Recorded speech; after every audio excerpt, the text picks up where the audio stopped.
dan menonton podcast dari Gerakan Pemuda Ansor dan juga sahabat-sahabat Banser di seluruh dunia, Indonesia dan juga PC-PC istimewa. Siang ini istimewa sekali karena Ansor kedatangan salah seorang komandan dari Satuan Koordinasi Nasional Banser. Saya kenalkan, beliau adalah Komandan Hasan Basri Sagala. Selamat siang, Bang Hasan. Saya panggil Abang aja ya biar enak, biar kayak podcast di TV. Kita santai-santai aja, Bang. Untuk sahabat Banser pasti sudah kenal dengan Hasan ini. Dan untuk sahabat Ansor mungkin pengen kenalan, saya akan perkenalan ini dengan Bang Hasan. Masuk ke Banser Ansor dan lain-lain, kisah-kisahnya nanti kita akan dengar sendiri dari beliau, karena sekarang beliau adalah pucuk pimpinan tertinggi dari Satuan Koordinasi Nasional Banser NU. Bang Hasan, kita langsung ke obrolan awal, kenalan dulu. Boleh dibuka biar enak ya. Oke, biar pada lihat, kalau di jalan biar kenal ya. Oh, ini Wakasat Kornas kita. Nah, oke, Bang Hasan, kita mulai obrolan ini dengan perkenalan dulu. Abang ini masuk bergabung di Ansor atau Banser ini sejak kapan dan di mana awalnya? Baik, Assalamualaikum warahmatullahi wabarakatuh. Alhamdulillahirrahmanirrahim. Wassalatu wassalamu ala rasulillah.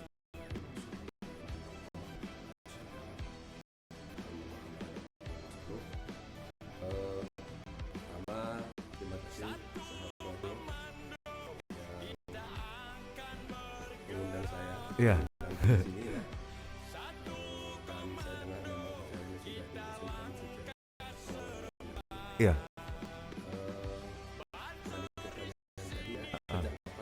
Sejak kapan berkecimpung di Ansor atau Banser, dan awalnya itu gimana? Ini memang secara secara runtutan saya memang bisa dikatakan di Ansor ini tidak melalui jenjang yang jauh. Oke. Saya tidak melalui Iya.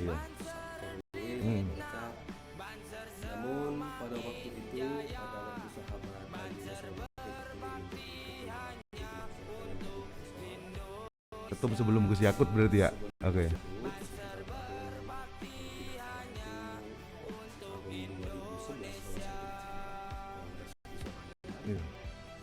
Kami waktu itu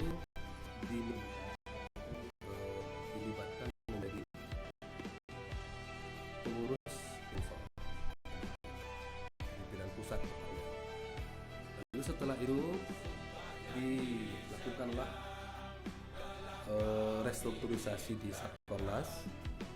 Pada waktu itu Satkornasnya adalah sahabat Hamzah Kardean. Oh bukan, sahabat Muhammad Idris. Muhammad Idris itu sebelum Muhammad Nafa ya? Idris iya, sebelum Nafa. Beliau itu adalah dari PW Ansor Jawa Barat. Oh, PW Jawa Barat. Oke. Jadi pada waktu itu kami diminta untuk ikut menjadi jajaran Satkornas. Oke. Dan pada waktu itu saya bersama pengurus-pengurus yang lain, pengurus-pengurus baru pada waktu itu,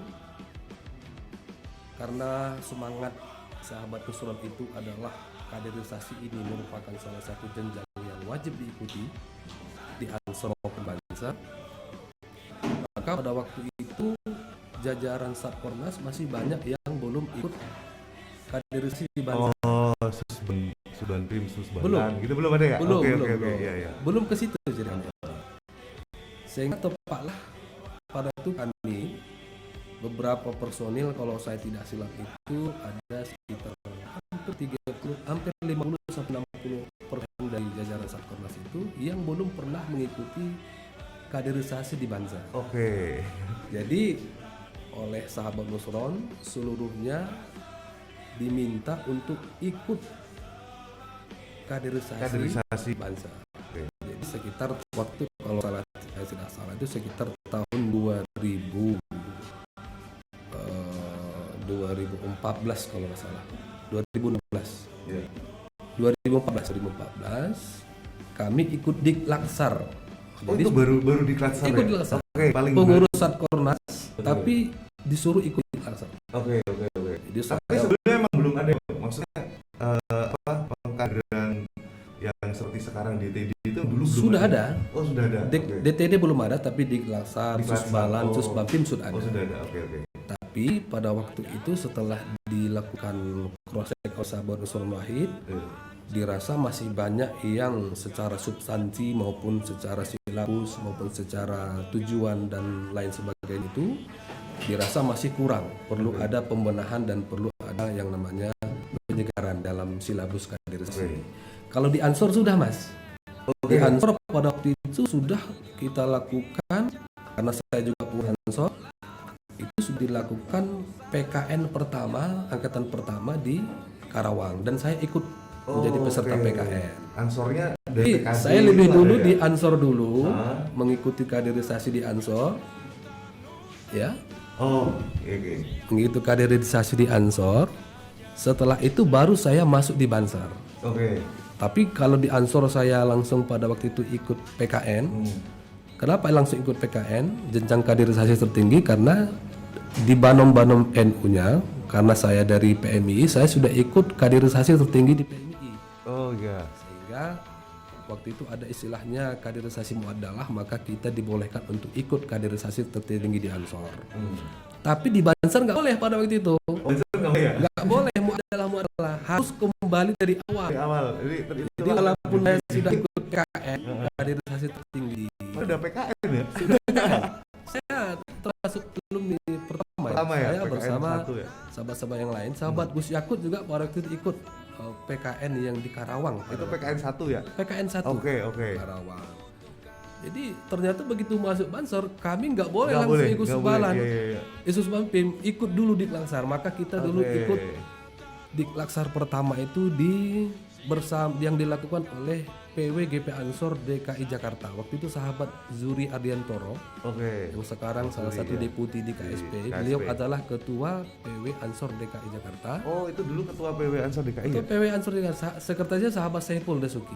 Oh, oke. Nah, jadi disitulah kami ikut di Klaksar pertama dulu di Cibubur, Bumi Perkemahan Bumi Cibubur. Perkemahan. Pramuka. Oke. Ya.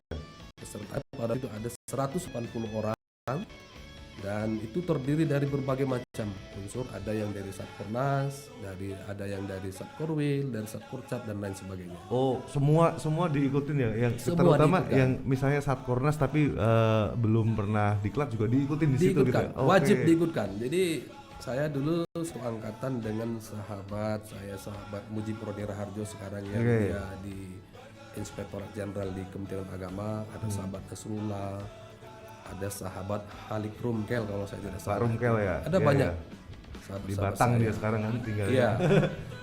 Jadi itu Mas. Jadi Iya, saya bisa dibilang secara kaderisasi tidak seperti Dan Alfa almarhum. Oke. Kalau Dan Alfa kan dia itu dari bawah betul, dari rayon, Dari rayon.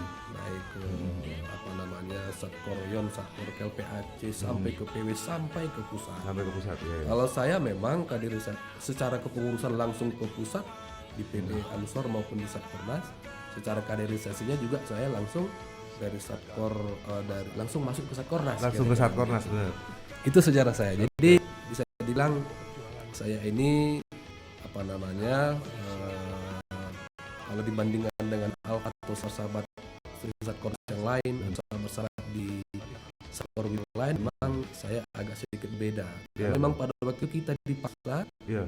Bansar ini untuk memang dilakukan ibaratnya di kampus itu matrikulasi, penjamaan iya. atau adalah lah gitu Iya. disamakan. Itu. Jadi Jadi umur saya itu kalau Bansar mungkin ya ada sekitar 7 tahun. tahun ya. Oke. Tapi sebenarnya menarik ya, artinya course ini membuka semacam dalam tanda kutip jenjang karir seperti itu, kalau boleh dikatakan jenjang karir. Tapi dengan scoring yang jelas, maksudnya walaupun ini udah Satkornas tapi belum pernah ikut di Klatsar, ya harus di Klatsar dulu. Seperti Bang Hasan ini kan di Klatsar dulu, habis itu baru Susbalan, habis itu Susbanpim, Iya. kan seperti itu. Betul. Padahal sudah di Satkornas kan gitu ya. Sudah, ya. Nah, ini menarik sekali karena pada akhirnya ketika kita menjadi korps Nahdlatul Ulama,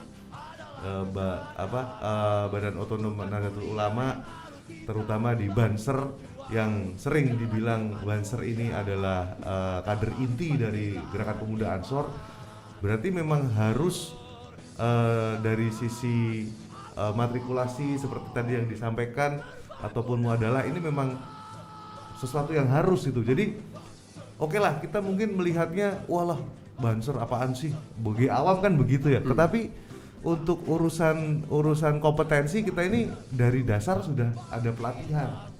Dari dasar kita sudah ada pelatihan bagaimana mencintai negeri ini, bagaimana mengawal para kiai, bagaimana mengawal tujuan dari sebuah republik, kan seperti itu ya. Nah, kalau sebelumnya Abang ini sebelum berkecimpung di Satkornas itu aktif di organisasinya PMI ya? Betul. PMI ya di Jakarta atau di mana? Mulai dari di komisariat, cabang, Oh, kalau cabang gimana dulu, Bang? di PMI Kota Medan. Oh, Sumatera Saya Utara dari ya, Sumatera Sumatera Utara. Jadi Bang Hasan ini dari Sumatera Utara ya, sahabat-sahabat. Jadi mungkin ada yang bingung juga kan, dipikir, oh ini bus mana ya? Wah, ini Gus Sumatera kan gitu kan. Ada banyak yang tanya kan ini Wakasat ini Gus mana? Gus Sumatera kan gitu. Emang dari Sumatera? Oh dari Sumatera ya? Iya, dari Sumatera. Nah, tentunya akan beda ya kulturnya, kayak misalnya kalau di sini ya di Jawa kebanyakan Barat, Jawa Timur apalagi dan Jawa Tengah, rata-rata mereka mengikuti Banser itu karena memang lingkungannya sudah Banser semua. Kalau Sumatera kan nggak beda, maksudnya Betul. untuk bergabung dengan Ansor Banser ini kan tantangan. Abang masih ingat dong KSN Sumatera itu paling Ya. aduh, Betul. itu kisah yang nggak pernah kita bisa lupakan ya. Maksudnya kita berkeliling, nggak boleh ke musola, terus diusir-usir. Nah saya tuh selalu pengen tahu untuk kader-kader kita yang di luar Jawa itu perjuangan untuk di keansoran atau masuk Banser itu seperti apa? Dari abang aja yang Begini, aku. kesimpulan yang saya mau sampaikan di awal tadi, ternyata pengalaman saya, dan saya ingin titip pesan juga ke seluruh kader Ansor ya. Iya. Ternyata kita ini nggak cukup beransor, Iya. tapi harus berbanser. Ini kesimpulan saya ini, Bang. Ini dia Mas- Sen, buat nih Sen, buat Ya. quote obrolan Sen. Iya, Kita ini tidak Tidak cukup cukup beransor, tapi harus tapi berbanser. harus berbanser. Nah ini menarik nih. Apa begitu, Mas Jo? Oke. Saya katakan tadi, saya sudah ikut sebelumnya di Ansor, Iya. tapi saya lebih dalam lagi masuk ke Banser. Banser. Ternyata banyak nilai-nilai yang kita dapatkan di Banser itu Oke. tidak kita dapatkan di Ansor. Oke. Contohnya apa? Contoh di Banser itu, karena kita di dalam organisasi itu sebagai kader inti, Iya. dan kita ada 3 fungsi yang wajib kita tanamkan dalam jati diri kita. Fungsi stabilisator, fungsi dinamisator, dan fungsi katalisator. Ini ketiga fungsi ini tidak kita dapatkan di Ansor. Oke. Fungsi stabilisator ya kan, untuk melakukan kaderisasi atau sebagai kader Banser itu harus bisa menjaga program-program yang dilakukan oleh Ansor. Fungsi katalisator, fungsi perekat. Nah, ini kan hal-hal yang dipakai di dalam tiap organisasi dibutuhkan. Dan fungsi belum lagi kalau kita di Banser itu ditanamkan jiwa kosa dan semangat persatuan. Dalam kaderisasi di Banser itu kita diajarkan kalau kita punya satu salah, orang aja salah, maka semua dihukum. Iya. Satu orang umpamanya melakukan pelanggaran disiplin, maka yang itu membangun semangat jiwa kosa. Sehingga dapat kita rasakan memang kalau kita, saya setelah masuk dari Ansor ke Banser memang terasa bedanya ya. Oke. Terasa bedanya. Maka sekali lagi saya ulangi lagi, memang kalau bisa kita tidak cukup ikut di Ansor, tapi kalau bisa ikutlah dan dalangilah jiwa Banser itu, karena di situ memang sebagai tulang punggung organisasi ini memang di sana. Karena ketiga fungsi saya katakan tadi itu didapatkan ditanam di dalam jiwa-jiwa ataupun dalam pelatihan Banser. Itu kesimpulan yang pertama tadi. Lalu tadi Mas Jo mengatakan sejarahnya bagaimana dan tantangannya apa ya? Karena kan Memang kalau di Sumatera, terutama kalau di Sumatera bagian utara, mulai dari Sumatera Barat, Sumatera Utara, Riau, Aceh, ya, ini memang berbeda dengan seperti di Sumatera bagian selatan. Sumatera bagian selatan itu mulai ke Jambi sampai ke bawah, Lampung, ini orang Jawa semua itu. Iya. Transmigrasi. Kalau di Sumatera bagian utara agak berbeda ya. Di sana itu rata-rata Banser itu memang rata-rata orang asli. Sumatera Utara contohnya. Itu rata-rata Bansernya memang orang asli masyarakat Sumatera Utara yang bermarga seperti saya. Padahal secara memang di sana itu belum seperti Sumatera bagian selatan.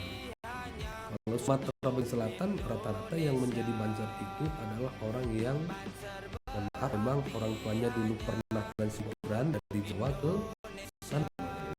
Di sana dia ada bikin kerjaan, ada membuat sekolah, pesantren, sehingga catatan kultural dia ke kampung halamannya di Jawa itu masih kuat. Sehingga daya tariknya atau daya sentuhnya begitu kita ajak menjadi pengurus Banser itu lebih cepat. Nah, itu. Tapi kalau di Sumatera bagian utara seperti di